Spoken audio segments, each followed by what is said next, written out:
Greetings, nerds and nerdettes of all creeds and ages. Welcome to another Herotaku card game video article. Now today I'm going to be talking about longevity within a card game. Mostly what makes a card game last so long and what it can't make it last so long.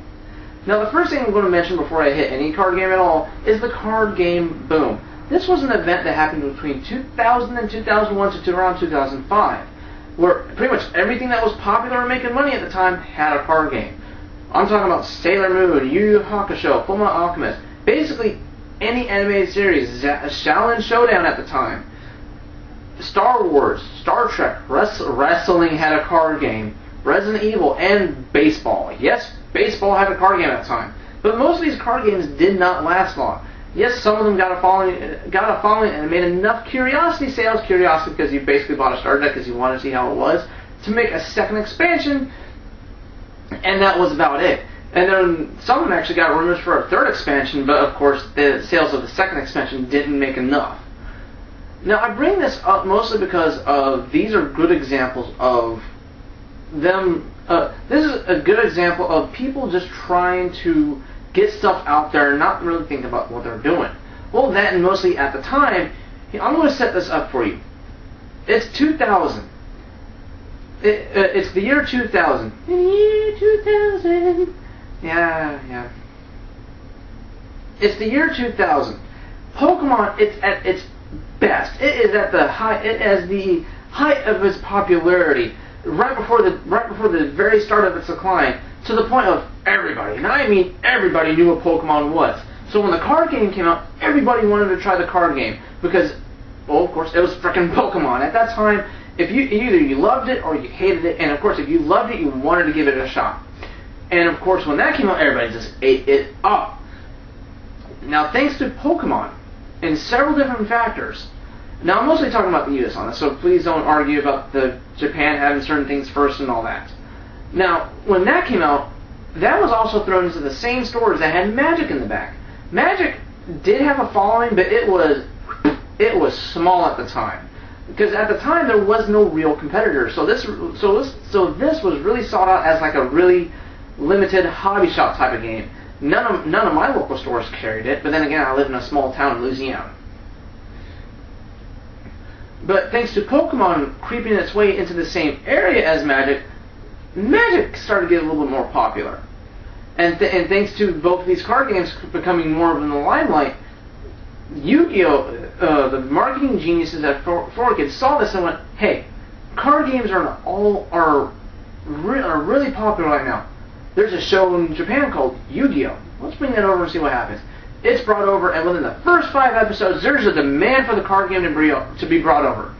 Konami saw the demand, put together a first pack, put it out there, and it sold extremely well. And it's been selling extremely well since then. Heck, for the longest times, Yu-Gi-Oh! Actually had the Guinness Book of World Records for the largest card game event, until it was beat out by Magic here recently.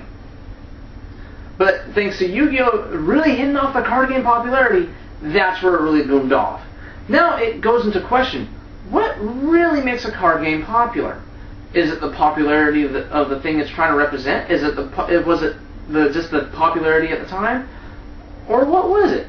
Certain card games that were introduced later on, like Naruto, didn't last a good while. It wasn't until recently in April or May-ish, I can't remember the exact date it was actually announced, but it lasted a good number of years, about 4 to 5 years by itself. And Naruto, the card game, came out in 2007. After the card game boom, it was coming late to the party, and even I was skeptical that it was going to last so long. But I still invested in it. I didn't invest in it heavily as certain other people. I bought a booster pack every now and then, and I bought a starter deck, and that's about it. But the main question here is, what really makes a card game last so long? Well, I've kind of thought about it and broken it down. And what makes a card game last so long and make it successful kind of breaks down into these couple of facts. Number one, gameplay. This is a humongous factor amongst if the card game is going to last or not.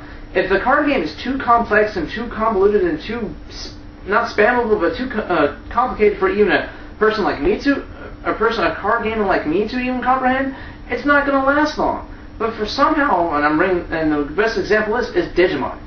Everybody I know had Digimon cards. No one knew how to play the game. Nobody. And the one time we tried to make sense of it, we gave up after about like the third turn. And we're just like, you know what? The cards are pretty. We're just going to keep the cards. I still have Digimon cards in my trade binder, just for show and for nostalgic factor. But this is the best example of the card game was way too complicated at the time for at least American audiences to grasp a hold of. The set in Japan lasted a good while. I mean, it lasted at least 4 to 5 sets. And here in America, we barely got to see set 2. And that was only because, again, curiosity sales of people going out and buying the booster pack and buying the sets just because it was a popular show at the time. Now we go on to number 2, gimmicks. Now I say gimmicks because, well, after having the card game out for so long, you have to find ways to keep the card game fresh, but not really make drastic changes to the gameplay. You introduce little cards every now and then to help keep things fresh. Yu-Gi-Oh kind of seeped in their rituals and other cards later on, but it wasn't until big cards like Synchros and Exceeds that really got the game going again. Now, when Exceeds came out for Yu-Gi-Oh, kind of people dropped out of it because, well, we kind of saw how, well, broken it can make things, but it was later corrected. Now, other card games have done this as well. Magic included Planeswalkers. Planeswalkers still play a big factor. Of course, they have to reprint them or make new ones to keep things going. But they still include new cards, like I do believe that one of the newest cards was called Miracle Cards. If you draw a card and it's a miracle card, you can play it for its miracle cost, or you can play it right there. But I do believe you have to draw it on your upkeep. I'll put the full list of what a miracle card is here, or before, as soon as I start editing note. And another one is Pokemon. Pokemon continuously cycles through gimmick cards with each rotation to help keep the card game fresh.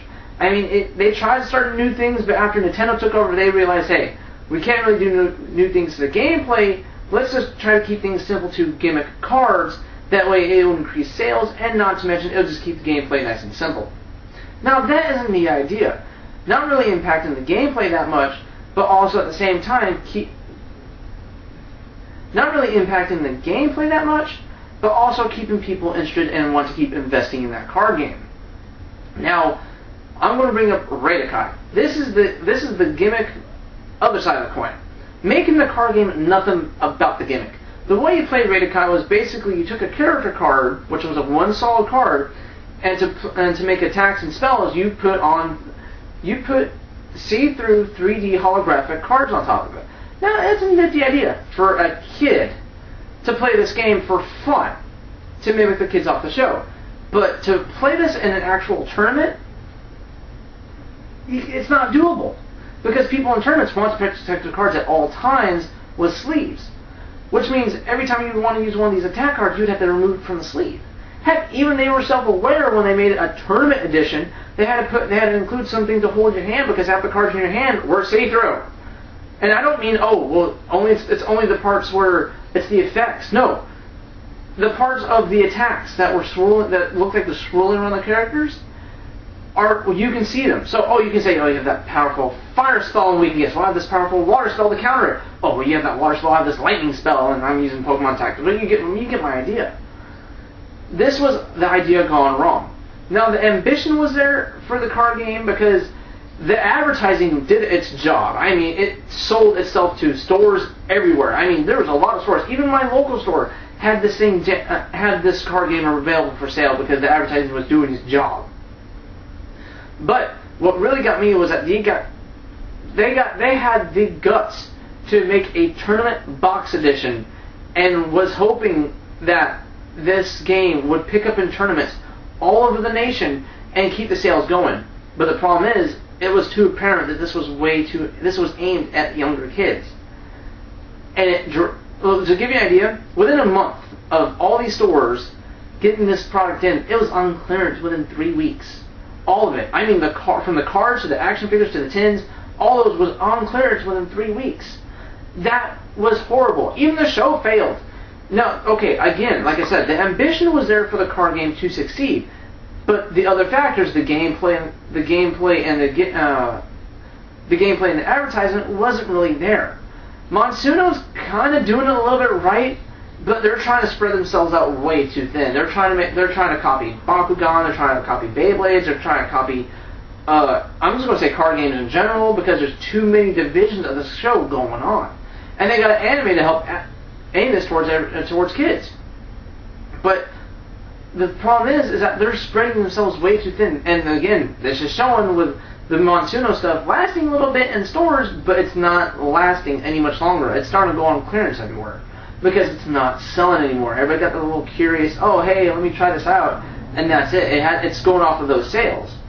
But yet again, it fails to adhere to any one of those other factors to keep itself going. And you have to, and of course number 4 or 5, I lost track here. To keep yourself going is be self-aware of who you're advertising to. To reference my last article, Yu-Gi-Oh is self-aware that a good chunk of its audience is 19 plus. Yes, this is a card game aimed for 10 younger, but the majority of the audience that is actually keep pumping money into the show, keeping it going, is 19 plus. So that's why a lot of more artwork is heading more towards the Magic and more mature audiences, which I can greatly appreciate. To see this card game become self-aware of its audience. If you're not self-aware of who you're advertising to, and you're not self-aware of yourself, of what you're doing, you're just dooming yourself to fail. Yes, you can have the ambition, you can have the gimmicks, you can have the great gameplay, but if you're not self-aware of what you're doing, that's where you're going to build yourself to ultimately fail. I hate to bring this up again, but another good example is baseball. They were not self-aware of the product they were trying to advertise. A baseball card game. This is already a game. You can go outside and play it. This logic hit everybody the minute they saw this card game, and that's why it died in speeds faster than Herotaku and everything else did. Because everybody knows, hey, it's either $15 for a starter deck, or, I got a glove already. Let's go buy a $5 ball. I'll get 5 friends put together, and we'll have ourselves a mini game for free. That's the thing that comes across these things, is that you got to be self-aware of your competitors as well. Now, when it comes to competitors, right now there's not that many card games. Back in the early 2000s, I mean, they were plethora, but yet again, most of them died off really fast and really quickly. And of course, the successors of these tactics are right now on the high top. You got Magic, Yu-Gi-Oh, Pokemon, Vanguard, and Sword Art Online, and Kaijudo. They are going strong, and mostly the only one I really see failing is really Sword Art Online, mostly because it's newer. But other than that, I hope you guys enjoyed the article. If you enjoy seeing my face and hearing my voice, I also have a regular channel where I review these things on my regular channel. Be sure to check me out. Check out Herotaku.com, and you guys have a nice day.